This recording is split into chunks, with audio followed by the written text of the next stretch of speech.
Well, hello there, and welcome once again to my arty little corner, or my little arty corner of YouTube.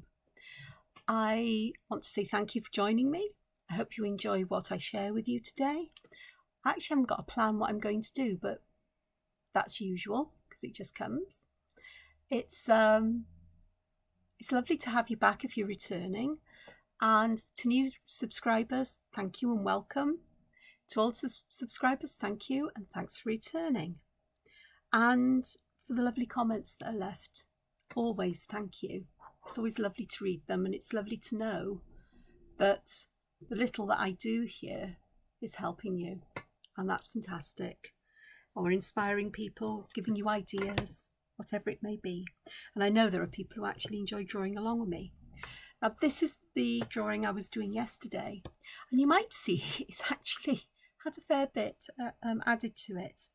I've been busy in the realms of digital art this morning, so I needed a break from that for a while because it does my head in a bit. I love it, but I just needed to step away for a little while and do something different.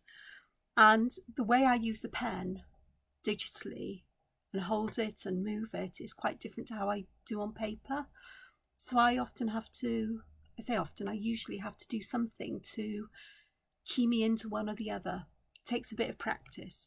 I do actually find it easier to go from ordinary drawing pen to digital pen than the other way round.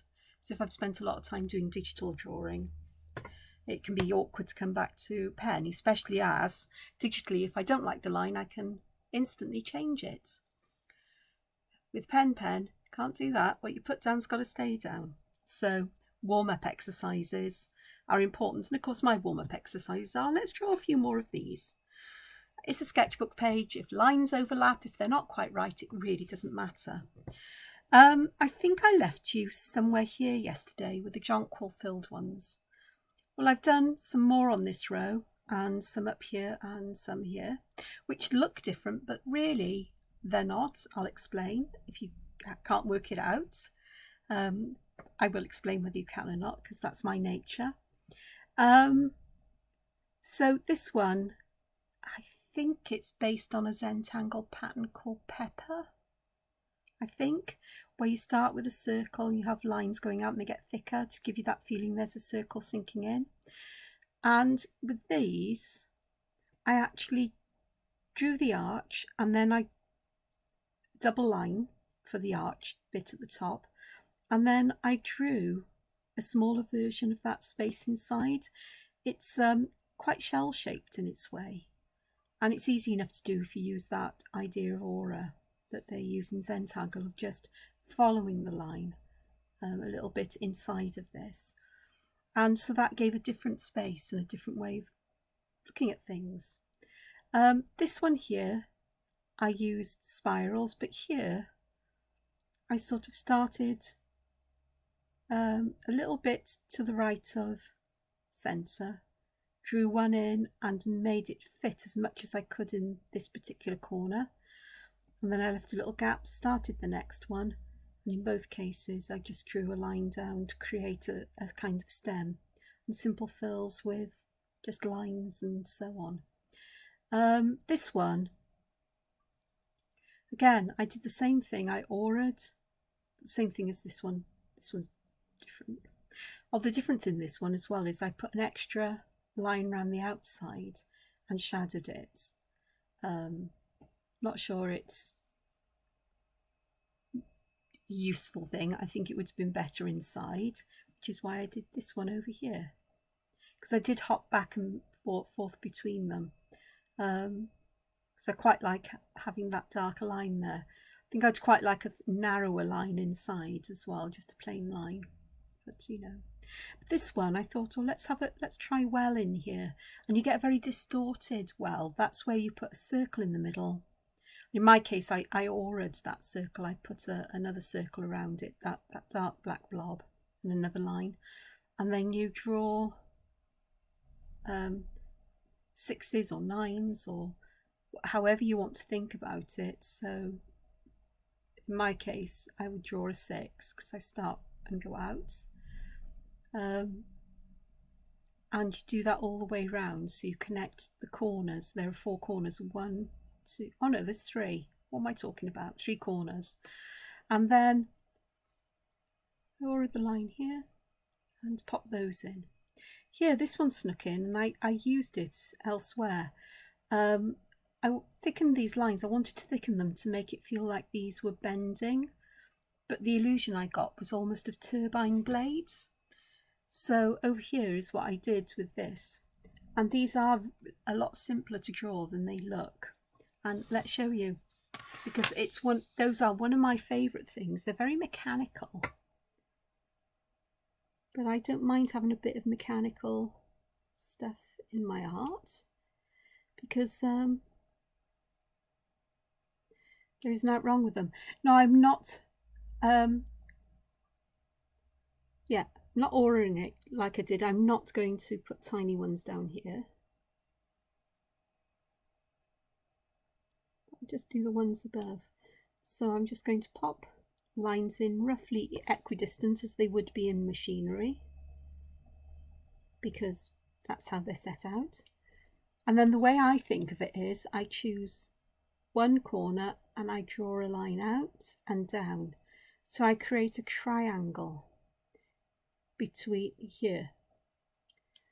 So, and I try to keep the distance down about the same. Doesn't matter if it's not. You can also already see it begins to look like there's overlapping pieces of paper or whatever, you know, things. But if I colour this in, then it really enhances that illusion of overlaying. Now I choose black. You could shade, or you could use colour.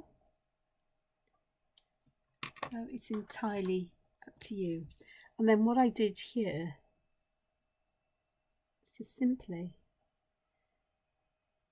using a finer pen, this is an 01, just add a line there. And if you really want to go for a bit of a mechanical look, pop some rivet heads in. Rivet heads, you say? Yeah, just little black dots. Your brain will think of them as being nails or rivets because it's quite mechanical. They don't have to look exactly like it, not when we're talking about patterns like this. So that's quite easy to do. Here I reversed the turbine, so these the point of the triangle is to the left, and on these the point of the triangle is to the right. So that was fun. This one I thought I'd have a look. It's a half circle, so there's a bit more of a square there. I thought, oh, we'll try paradox in there. I'm not sure I like that, but I'm not a big fan of paradox generally anyway. This was fun. I thought, I don't want to draw petals, but perhaps I can put some stamen with pollen on the end. So that's exactly what I did here. Don't need to show you how to draw that. Same here. It's this, but without shadow. I just put some darker bits at the bottom and these stripes to reflect and tie in with this here.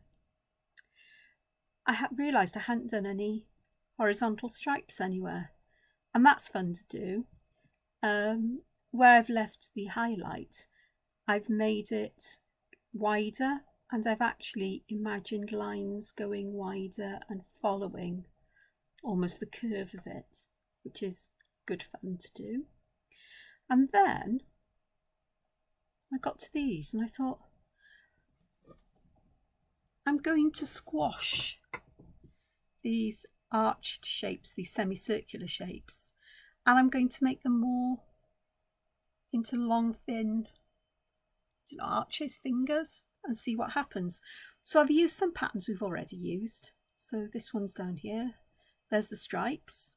There's a variation because I like to put sometimes a fine line in the middle of the white space just to break it up. It gives a different feel to it. The wider the space, the more you can put there. And you leave a big enough space and you can get other patterns in. This looks like a button sort of closing a door, you know, some kind.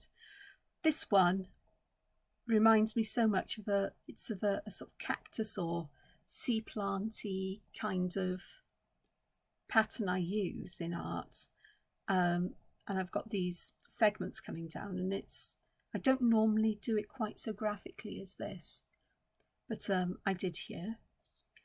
This one, it's just a spiral up and round and then broken up cross hatching.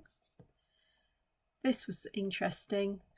I do things like this and forget I've done them, so I know it's familiar to me, but I found these triangular spaces between them quite an interesting addition, and I chose not to colour them in black, which would be an easy thing to do, because I want to see how I can make use of them with colour perhaps. I don't know yet. Zigzag patterns 2 ways, and this one I was going to do a third version where I colour these in black and leave these empty here, so this line disappears, but as it is I quite like it. This one is an interesting pattern. It's one of my favourite ones. I don't use it often enough, and it's not as difficult as it may look. Start by dividing the space into 2, and then I like to start at the top, and I trace around this, and I just come back and I just draw little upside down U shapes or N shapes or little curves. The ends do have a little curve on them. Once you've got one going in the direction, it's easy enough to follow them down, and then I do the same on the other side so that the curved ends of these meet. And because they are pointing upwards, they give a feeling that something is pushed up. It does depend on how you add shadow. If I drew them going the other way, I could make them look, well actually that illusion has just happened, I was talking about it, is you can make them look as if they're sinking down.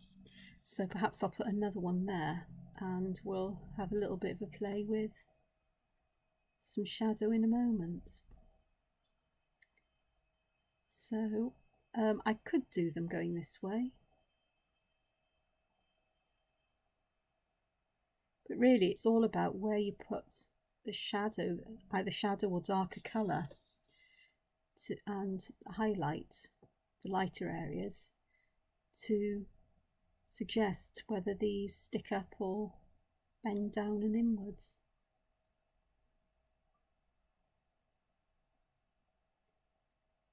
Do like it. Useful for feathers, I think. You know, all feathery kinds of patterns. So that's quite nice.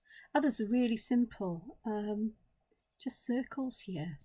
But of course, how you add shadow to them, I like to thicken the lines, because it really does give that feeling of whether something is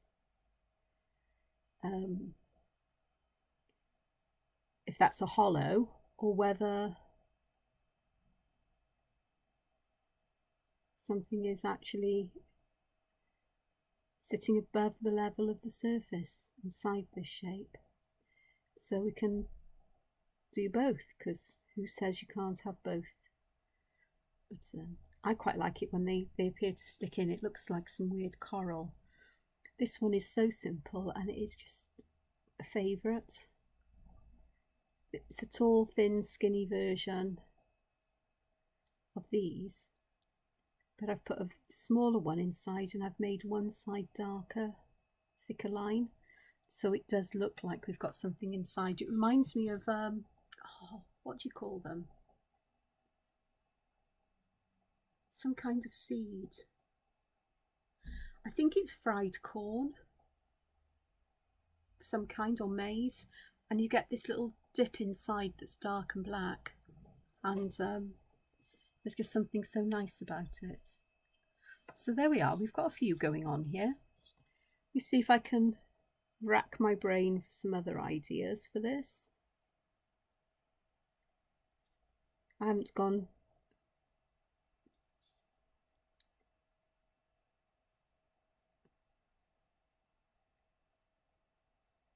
just a chevron.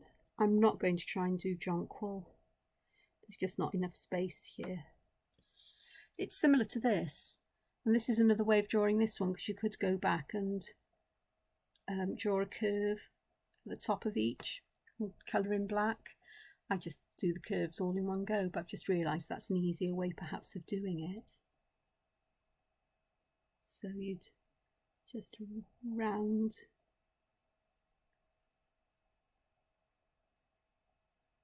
tops. Isn't it funny how sometimes things strike you when you least expect it? There we go. So 2 different ways of drawing the same pattern. You do actually get a different feel with it. With this, I don't seem to get as much roundness at the end. Obviously, if I tried to, I could. A different feel. Okay.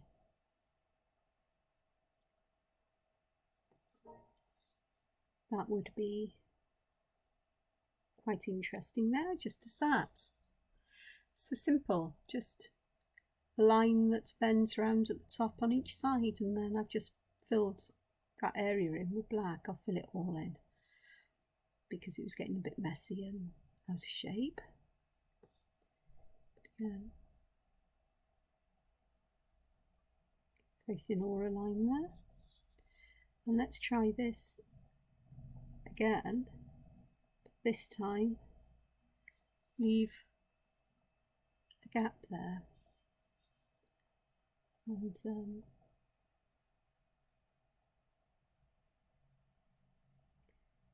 going to put something here that looks a bit seed-like, and I am going to fill all of this in down here and see how that appears.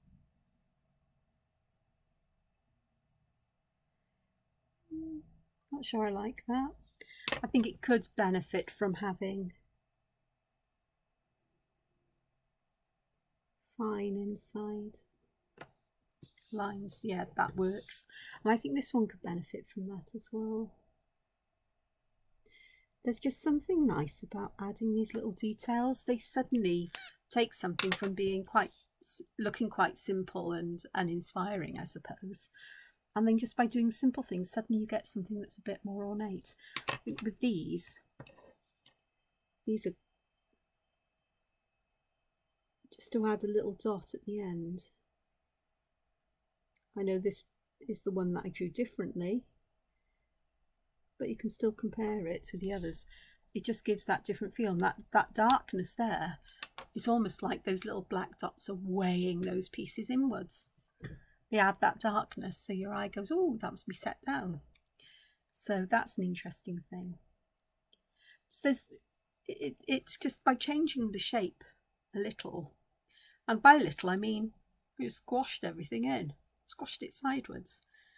You get a different shape to work with, and the possibilities or things that would work nicely, I think, change. I'm going to do a big one of these because my brain has just rattled something off and I need to try it. Now bear in mind, sketchbooks are for trying things out. They can be for perfect and wonderful pieces of art, but they can also be for experiments. And experiments are fun. Okay, I am going to divide these up, but I'm going to do it one at a time so I don't get myself confused. So I'm going to use a finer pen for this. And which way do I want to do these? I think I'm going to do them going upwards. So I always start, oh, I should have done that the other side actually. Doesn't matter. I always start towards the top for whatever reason. And then I'm just making some fits just to fill the edge in.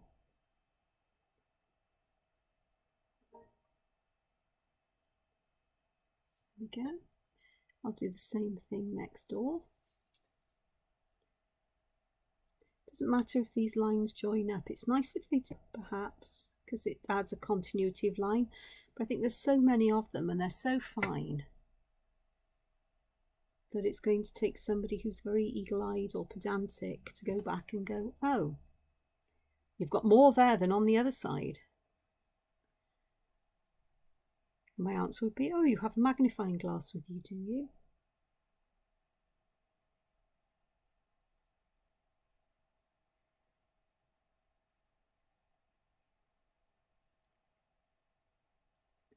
It's unimportant because the eye will create that pattern regardless.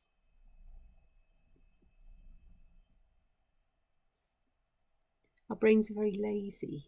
If they don't have to take in everything, they go, oh, it's all the same there, so this is how it must work. They will do that, and so they won't notice every little difference. That's why things like spotting the difference, or those puzzles you see that get bandied around social media, sort of like, can you find the C in the sea of O's or whatever?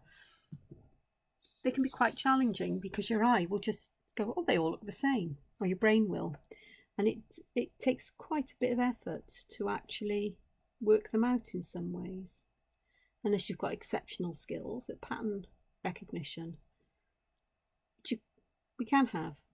But at first glance, it's a rare person, I would think, would see that at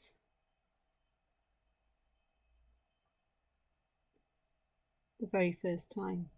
Now, what I've suddenly started to do here is to bend these, because you can. Nobody says they have to be completely straight and parallel, and that curving will actually help with that illusion of them bending as well. And I find it's easier to create the bendiness by going from the bottom, surprisingly, going the other way. I don't know why. It's not funny. Who knows? I don't, that's for sure. Okay, so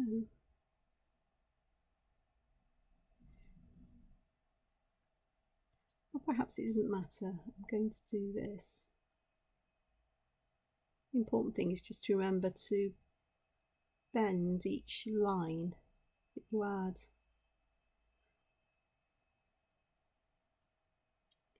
So you can see the difference. It looks more frondy, more leafy. The other one is a bit more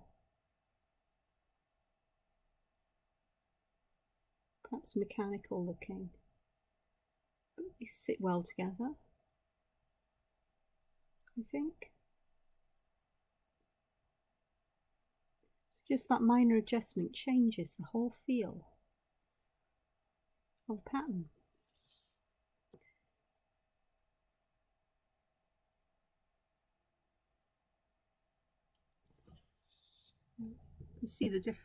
You can see the difference, how more volume these feel like they have compared to this one here, which is just very straight.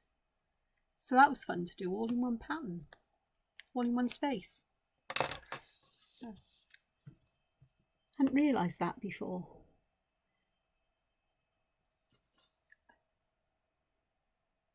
Or made the connection, perhaps I have, perhaps I've just forgotten it, because memory's a funny thing, isn't it? I draw so much, it's ridiculous. Then I have been drawing lots every day for the best part of 20 years. So there we are. So that's as much drawing as I'm going to do today with you. I do want to add some shadow here. I'm going to use a matte graphite pencil. Let's have a look at these. I'm going to add shadow at the base of these on this one. I'll do it differently on the others. I say base, what I mean is where I want that feeling of them, the opposite side to the rounded ends, straight out. So it is a question of alternating where you put the graphite.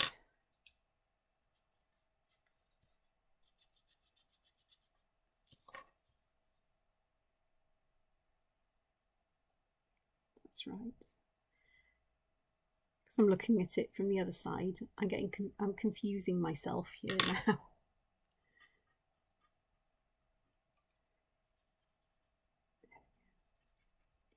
And that really helps, doesn't it?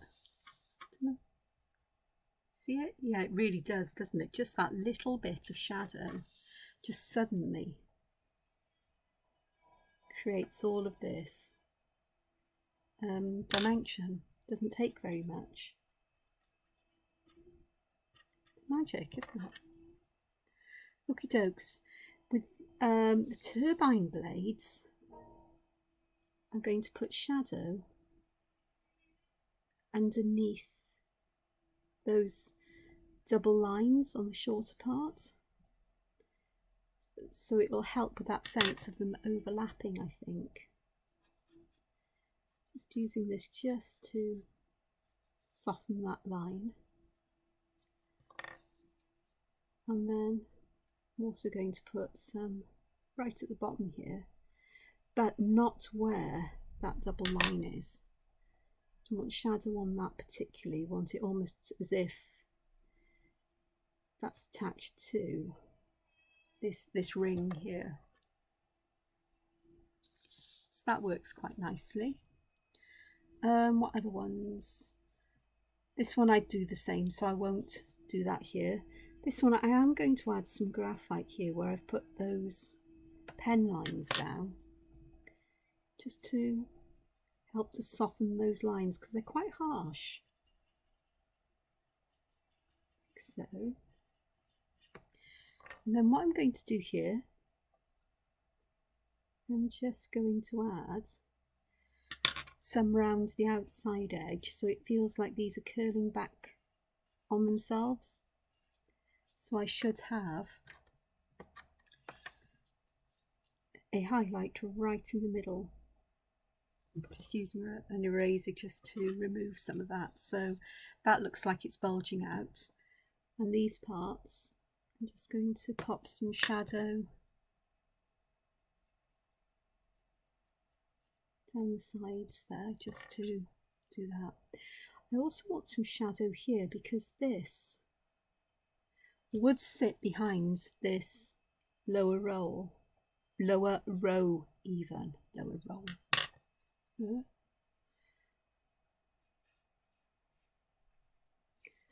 So there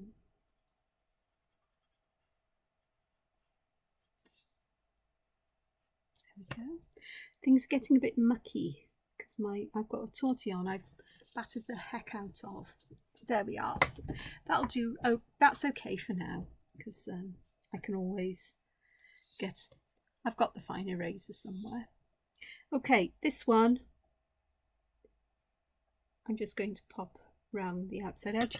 I'm not going to try to add shadow to all of these because it'd be quite nice to start adding some colour, I think. So I'm not using colour in the digital art I'm doing today. It's all black pen, it's all line art, all templates for adorable dogs. So the inking in process has begun, and it'd be nice to get 3 a day done, 2 or 3, but 3 would be ideal, as many days as I can, and I'll definitely make the deadline.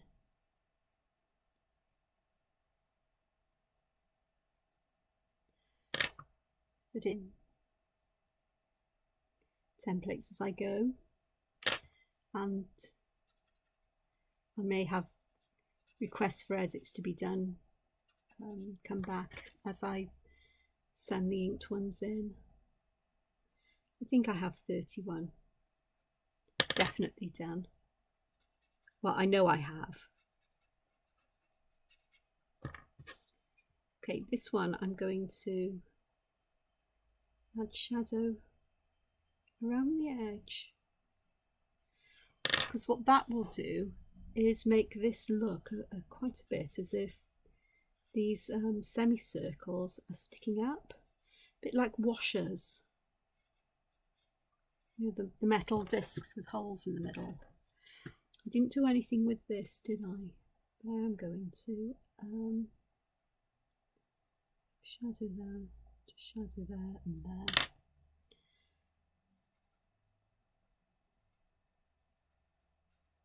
So that is one thing I do like to do, is to give some volume to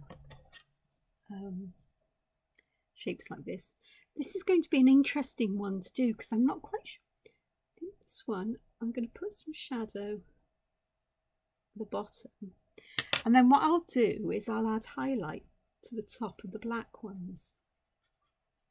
So probably do that with a gel pen rather than chalk. So, and I'd need to lift the colour there. These ones I think I'm going to use this idea of having them overlapping, overlaying. It won't look quite right in this shape, but I don't think, but it might do. It may very well do. Let's have a look.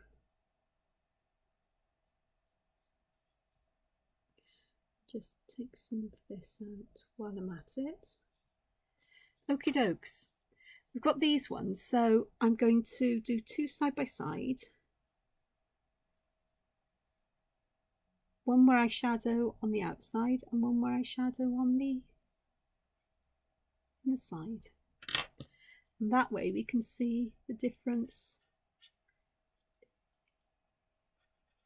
positioning the graphite makes, where you put it.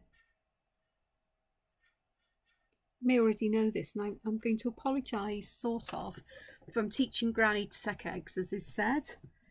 So if you already know this, but there may be people who are watching who don't, or don't understand. So this one really makes it feel like these bits on the edge are curving inwards, and this one really makes it feel like they're sticking upwards. This one really needs, well, this one I think I'm going to mess around with this, where I'm going to have this side dipping inwards, but the other side perhaps feeling that it's this highlight, so it's higher up. I don't know if that'll work. I need to clean the highlight, or intensify the highlight, I think. With these, it's all about, again, it's also where we put the shadow. So where I've got these ones going in, the shadow is inside the circle. And then for the other ones, I'm going to put shadow below them because they look like discs sitting on the top. So the top of them would be in highlight, the underneath would be in shadow. Look at that, two illusions in two things. And here I've got this one, which is a lot like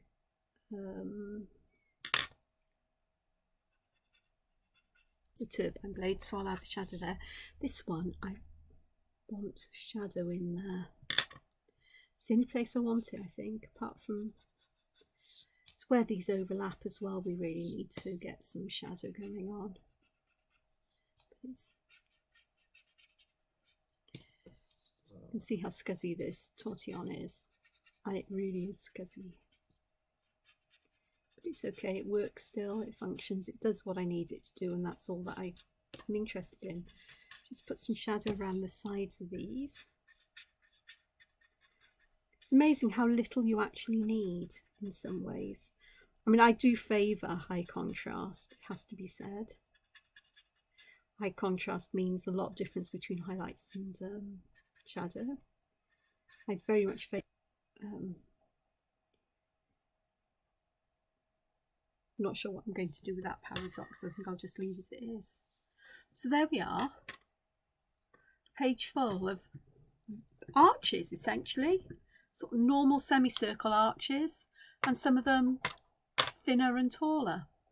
A lot of them are botanical in feel, but some of them are quite mechanical and structural, and that surprised me. We've got a mix and match of them going on here, which is quite fun. I said I wanted to add some colour, so do I use watercolour pencils? Yeah, I've got them to hand, so they're even open.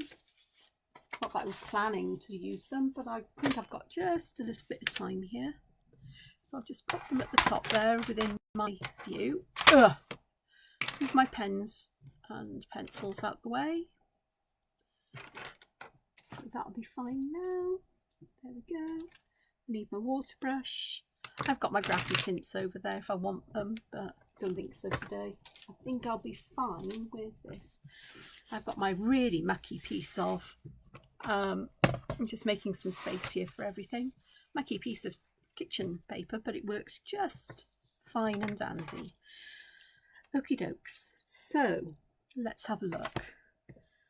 Oh gosh, it's the colour you choose will make these feel more botanical or more architectural, structural. Right, I'm going to move those out the way. There we go. So here, this one, I'm going to add lots of colour around where there's shadow. I'm going to try and keep as little colour from the middle as possible. I do want some because I do want it to appear that they all belong together. See if I can get this to work today. My water brush. It's going to, well, it does, it just, I think it's me and unable to regulate how hard I squeeze it. There are days when it works nicely and there are days where it's operator error, it's not the brush. The brush is an inanimate thing. There we go, so that adds a nice green there. And I think I'll do the same. Here's, I'll put plenty of green in the middle, but fade it out towards the edge and perhaps have some here. Let's see if we can work with this to keep some areas really green, just a hint of it in the lighter areas, so we get that feeling of highlight and shadow. Obviously the highlights can be intensified with whatever white medium I choose to use. It really does. This pattern here reminds me of these up here, you know. Now I've got that highlight, just those two top rows remind me very much of this. A looser arrangement, wider and more rounded, but very similar. Yeah. I was going to say funny that, isn't it? But it isn't really. On this one, I'm going to put plenty of green on the outside. And not so much here. Bearing in mind I can always add more colour if I feel I need it. And sometimes it's a lot easier to pick it up from the tip of the brush. Just what I'm doing here. Tip of the brush, tip of the pencil, using the brush to pick more colour up. Just as you would if you were using watercolours. There we go. So that has intensified it. These ones here I will want to create a lot of highlight on them, but not until they've dried. I'll work out how I'm going to do that. Okay, this one here, I'm going to put the colour where the shadow is, and I'm using an orange. It's this one, dark cadmium orange, this one happens to be. Where the shadow is. So I've skipped one of these sections completely because that one there is going to be completely in, well, almost completely in highlight. I can actually add a little bit of, just make sure. Come on, we need water.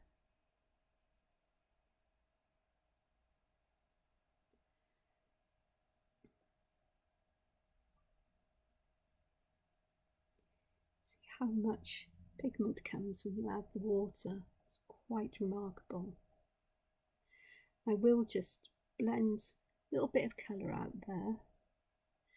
And I am going to add some colour right on the edge, but I'm going to try and leave the middle bit of these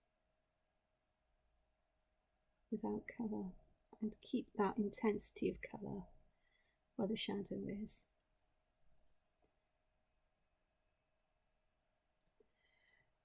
I've made a bit of a pig's ear of it there, but that's fine. Okie dokes, let's try next door. Now this one is different again. I've got shadow around these areas, around the edge of this shape, but also at the bottom. So I'm going to want to bring the colour up a bit. I did want to use a slightly darker colour, so it's okay. I'm using pale geranium hue on top of that orange because they will mix once they get moistened with water. So it will give a more reddy orange colour. But again, it's that idea of keeping the colour right at the edge where the shadows are and just using enough colour to tint the lightest areas so they look like they're made of the same stuff. The lightening, the actual sharp contrast, can come with a different medium, as I've said. Not sure what yet.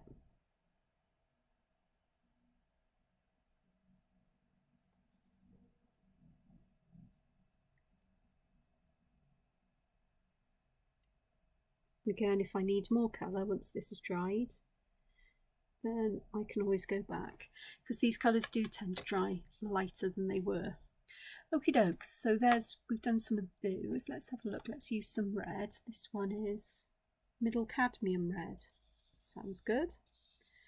So let's just pop some here. Putting it around these little balls, whatever these little balls are. Some weird alien life form, but it's more botanical thing. Who knows? I missed there with the pencil. No, it looks like I'm picking some of this matte graphite up as I work. I don't know if I am. Pretty sad. Have a look.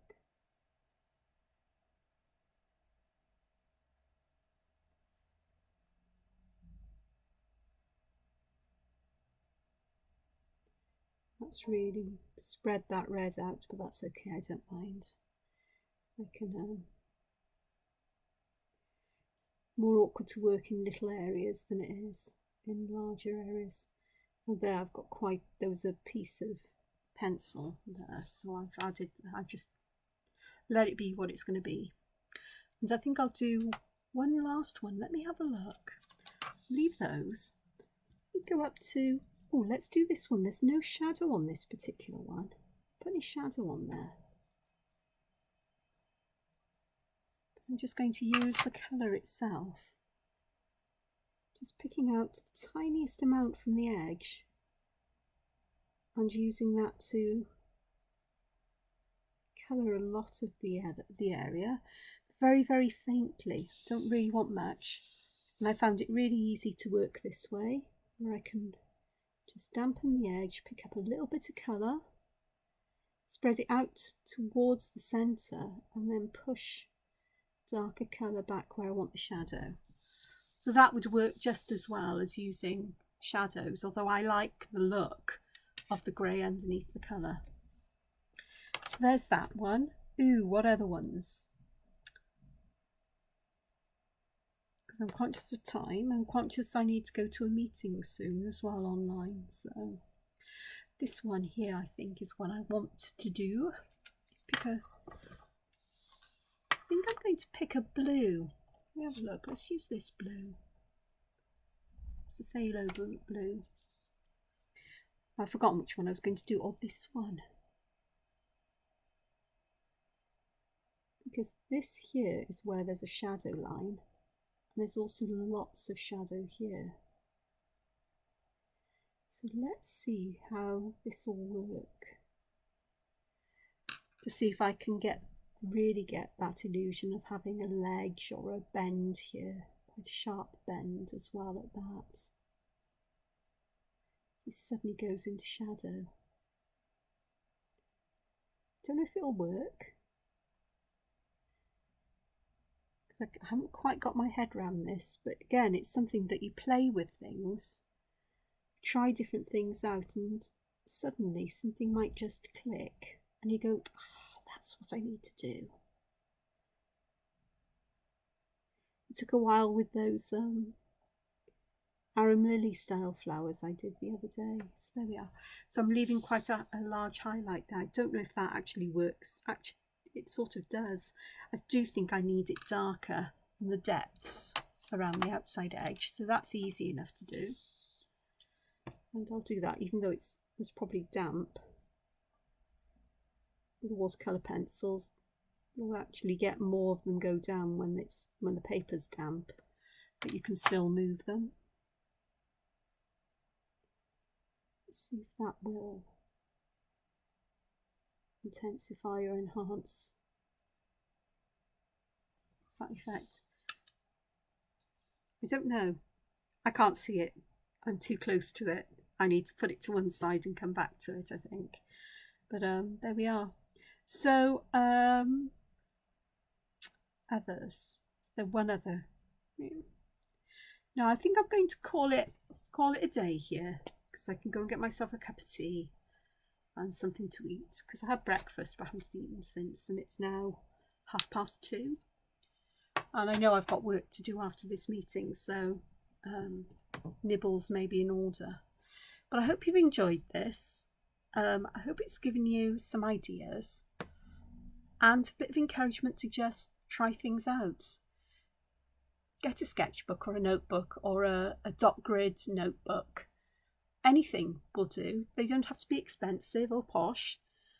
And in fact, if they're not expensive and posh, you're more likely to use them. And just use it and see what happens. You know, I've done some things here today and I'm just thinking, oh, what was I thinking? But it's the only way to work out how things work is by doing, is trying for yourself. You know, there's this here. I'm not sure I've got that. I'm not sure if I've managed to do what I'd like to do. Almost like we've got this flat bit here and it just dips down suddenly. I'm not sure I've achieved that. Part of me thinks, hang on, if there's light coming this way, it's going to be in light. But perhaps not, because it may be underneath that outer rim. I'm not sure what's going on here. Star Wars moment, the outer rim. Head goes into Star Wars with just a couple of words, I tell you.